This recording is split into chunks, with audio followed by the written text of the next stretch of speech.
And look, right now, while the rest of the world is frantically refreshing Amazon to see if that air fryer will arrive before Christmas, the wealthy are doing something very different. They are shopping, but they aren't shopping for gifts. They are shopping for loopholes. They are quietly moving millions of dollars around on a chessboard that you didn't even know existed. Why? Because they know that come midnight on December 31st, a gate slams shut. And if your money is on the wrong side of that gate, the IRS treats it like a piñata. Most people think tax season starts in April. That is a lie. That is a trap designed to keep you poor. Tax season is right now. April is just the autopsy. April is just you signing the document that confirms exactly how much money you lost because you weren't paying attention in December. And this year, the stakes are higher than a cat on a chandelier because the tax rates you have been enjoying since 2017 were actually set to self-destruct on January 1st. Poof, gone, like your New Year's resolution to stop eating cheese. Your taxes were about to go up. Now, the good news is that the new legislation stepped in and made those lower rates permanent. But the bad news, the economy is currently flashing more warning signs than a nuclear reactor in a Godzilla movie. And what you do with your capital between now and the moment the ball drops isn't just about saving money. It is the difference between paying thousands of dollars in what I call the ignorance tax, or keeping that capital in your war chest to survive the storm that is coming. So let me walk you through the 5 end-of-year moves you need to execute immediately. Full disclosure before we start though, I am not an attorney, but I do keep a physical copy of the federal tax code in my office because I am a massive nerd who apparently hates fun. But I am not your attorney or your CPA. Never blindly trust a random guy on YouTube, even if he has a very trustworthy face. Take this strategy to your CPA. Make them do the work, because if you don't, the system will happily take the money you worked for and use it to study the mating habits of shrimp in a wind tunnel. Move number 1, and it sounds counterintuitive. I want you to stop the income. If you are expecting a windfall right now, a big bonus check, a fat commission, a pay raise because you finally guilt-tripped your boss into realizing the company collapses without you, do not take it. Do not let that money hit your bank account in 2025. You need to push those payments into January or February of 26. Now, I can hear you screaming at the screen, Matt, I don't write my own checks. I work for a corporation that treats me like a number. I can't just tell payroll to hold my money. Yes, you can. You ask. But, and this is the part that trips everyone up, you have to ask before they cut the check. There is a legal trapdoor here called constructive receipt. This is the IRS saying, hey, just because you didn't cash the check doesn't mean you didn't earn it. So if that bonus check is printed, signed, and sitting on your desk on December 31st, you are cooked. The IRS considers that money received. You owe the tax in 25. You cannot just leave it in the mailbox and pretend you didn't see it like a jury duty summons. The company has to actually delay the payment date in their payroll system. So why go through all this trouble? Because the tax brackets are shifting in a way that benefits the patient. Take a look at the 2025 brackets for a single filer. Up to roughly $11,900, the government takes 10%. Up to $48,000, they take 12%. And then it gets violent. It jumps to 22%, then 24%, then 32%, then 35%. And if you are lucky enough, or unfortunate enough, to make over $626,000, the government takes 37 cents of every single dollar you earn to spend on, well, whatever they spend it on. But look at 2026. The IRS is adjusting these brackets for inflation, meaning the bucket is getting bigger. You can earn more dollars, but stay in the lower tax bracket. The 10% bracket expands to $12,400. The 12% bracket expands to $50,400. The 22% bracket pushes out to $105,700. And the 24% bracket goes all the way to $201,700. Now, I know what you're thinking. Matt, that's a $2,000 bump. That's crumbs. That's a rounding error at the Pentagon. And you're right. For the average earner, it's not life-changing. But if you are getting a $20,000 or a $50,000 bonus, pushing it into that wider bracket in 2026 can save you hundreds, maybe thousands in pure cash. That is a guaranteed return on investment just for waiting 30 days. I mean, if I told you I could give you a 10% instant return on your money just for waiting for 4 weeks, you'd call me a scam artist. But when the IRS does it, it's called tax planning.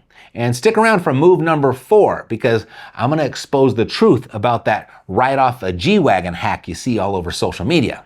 Spoiler alert, the way they explain it is actually tax fraud. And I'm gonna show you how you can do it though without going to jail. Move number 2 is for my investors. And if you own a home, you are an investor, so listen up. This is your cleanup time. This is where we take the trash out. Let's say 5 years ago you bought stock A. Maybe it was a tech stock, maybe it was a dog coin. It went up, you sold it, you made 10 grand. That is great news. But here's the bad news. The IRS wants their cut of that 10 grand.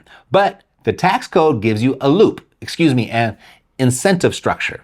If you have another dog in your portfolio, let's call it stock B, and you are down 12,000 on it because you listened to a guy on Reddit named Crypto King 69, you can sell that loser to wipe out the winner. You take the $12,000 loss, you use it to offset the $10,000 gain. You now have a net loss of $2,000. Your tax bill on your profit, $0. You just made $10,000 tax-free because you were smart enough to admit you made a mistake on the other stock. But wait, it gets better. And here's the part that should make you furious if you are a W-2 employee. Usually, the IRS keeps your job money and your investment money in separate buckets. They treat them like matter and antimatter. If they touch, the universe explodes. But there is a specific exception. If you have a net capital loss, they let you take up to $3,000 of it and use it to offset your W-2 job income. Think about that. You lost money in the stock market, and the government lets you use that failure to pay less tax on your salary. So if you make $70,000, you only pay taxes on $67,000. That is real money back in your pocket. That is the W-2 revenge. But, and there is always a but, do not get schemy. Do not try to be clever. You cannot just sell the stock on December 31st to book the loss and then buy it back on January 1st because you still secretly love it. That is called a wash sale. The IRS will flag it. They will disallow the loss. And they will look at you with the disappointment of a parent whose child just ate glue. Think of it like a breakup. You have to wait 30 days before you get back together with that stock. You gotta let it go. Delete its number, block it on Instagram. If you buy it back within 30 days, the loss doesn't count. And while we are here, look at the capital gains rates for 2026.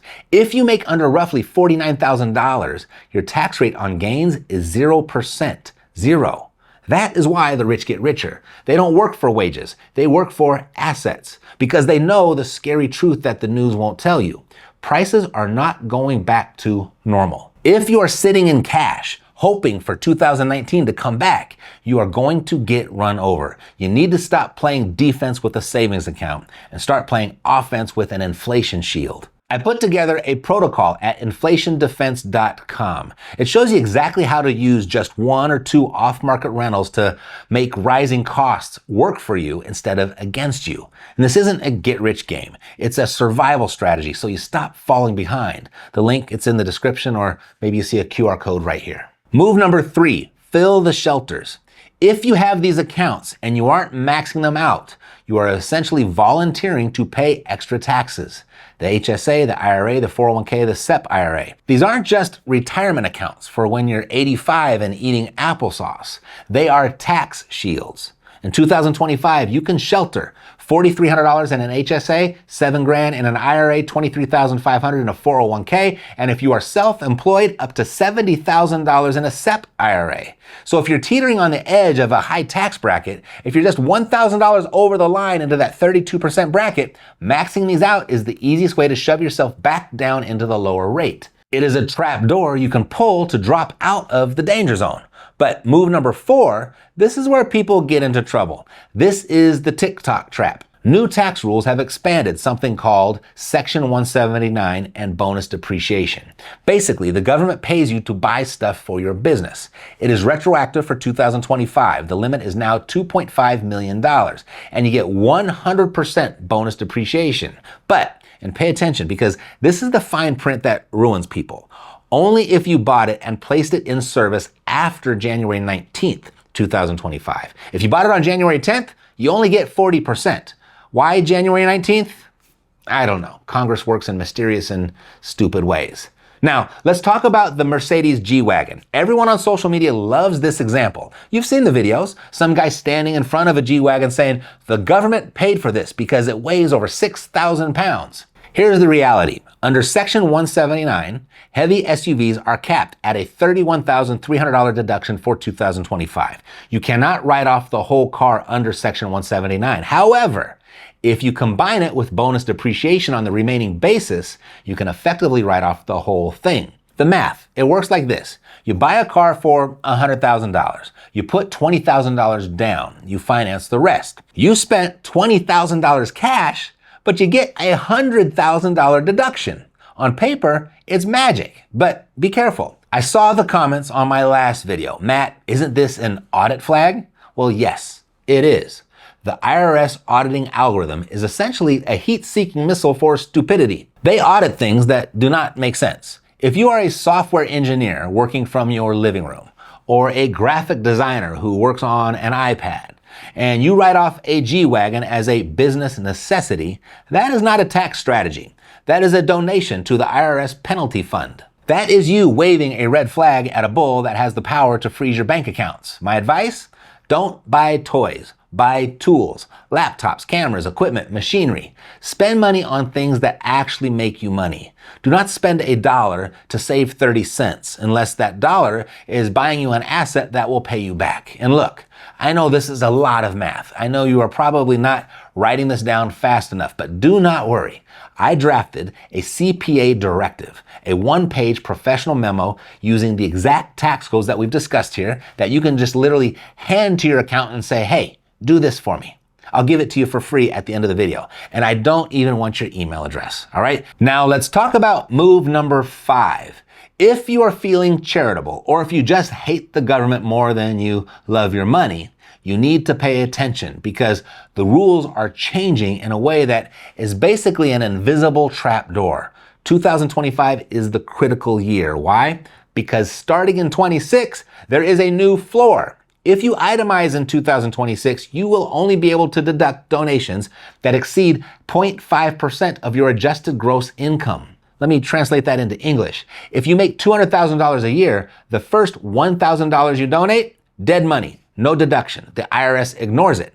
That is why the wealthy are doing something called bunching. They are front-loading their donations into 25. So if you donate $10,000 now, you get the full deduction under the 2025 rules. If you wait until January, a chunk of that deduction vanishes into the ether. But Matt, I don't know who to give it to yet. I don't know which charity deserves my money. This is where you use a donor-advised fund, a DAF. Think of it like a charity checking account. You put the money in the DAF before December 31st. You get the tax write-off today. The money sits there. It grows. And you can decide who gets it later. You can decide in 2026, 2027, or 2030. But you locked in the tax break in 2025. And just to be clear, because someone always asks in the comments, no, you cannot donate to yourself. You cannot donate to your cousin who needs rent money. And no, you cannot donate to a GoFundMe for a guy who wants to make potato salad. It has to be a legitimate 501c3 charity. And look, I know this feels like a lot. I know it feels like the system is designed to be confusing. Well, that is because it is. The tax code is 70,000 pages long, not because they have a lot to say, but because complexity is how they hide the loopholes for the people who wrote the code. You have a choice right now. You can be the victim of the complexity. You can let inflation eat your savings, let the IRS take their 37%, and let the ignorance tax drain your family's coffers, or you can make the system work for you. January 1st, 2026 brings new rules. 1. Move income to 2026. Delay the check. 2. Harvest your losses. Use your failures to pay less tax. 3. Fill your tax shelters. Shield your money. 4. Spend business money on tools, not toys. Don't buy the G-Wagon unless you actually haul concrete. And number 5, donate now. Beat the 2026 floor. Now, about that cheat sheet. You don't want to walk into your CPA's office and say, I saw a guy on YouTube talk about G-Wagons. No.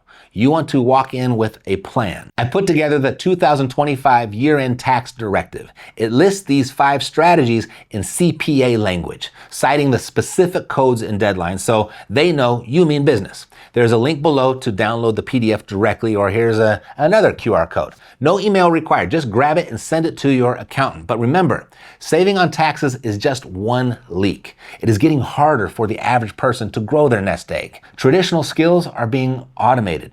Inflation is eating your savings like a termite in a wood factory. But for the people who pay attention, for the people who stop acting like consumers and start acting like owners, the shift is going to create more millionaires than ever before.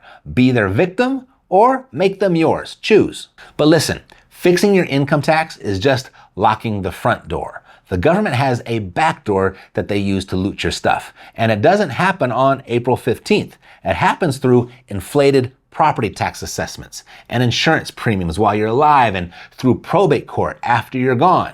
They wait until you build the asset, and then they come for the equity. You need to see exactly how that looting mechanism works so you can shut it down. And that's why I pulled this video out here for you to watch next. I show you the specific defense tools inside of the survival audit that calculate exactly how much the state is trying to steal and how to lock down your estate so they can't touch it. It's the other half of the defense manual. So go ahead and click right here and I'll show you how to close the back door.